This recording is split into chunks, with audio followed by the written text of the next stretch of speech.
Here are 3 global shipping headlines that matter right now. Shipping feels pretty volatile at the moment, and I've had a lot of questions about it, so I want to break it down simply. I'm a tugboat deckhand in Vancouver, Canada, and I've got a front row seat to Western Canadian trade flows. I also look at how this connects to energy, logistics, aerospace and defense, and natural resources from an early stage investing perspective. I try to connect what I see at work to real world flow patterns. What's moving, where it's going, and how that shifts over time. Everything I'm sharing here is based off public, open source information like AIS tracking, satellite data, and port activity.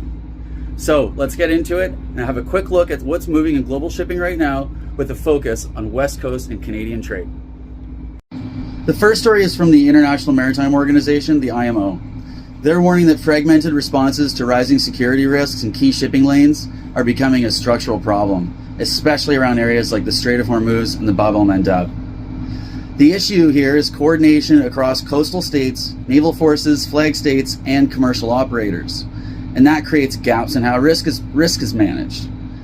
And what this really raises is a basic question. Who is actually responsible for the unified response?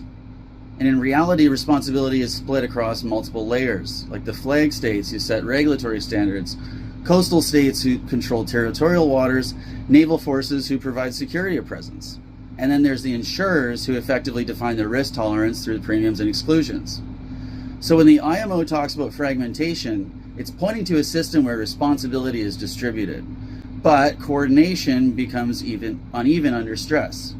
So the key point here is that the system assumes coordination will hold in a crisis, and that assumption is being tested right now. When pressure rises, the gaps start to matter.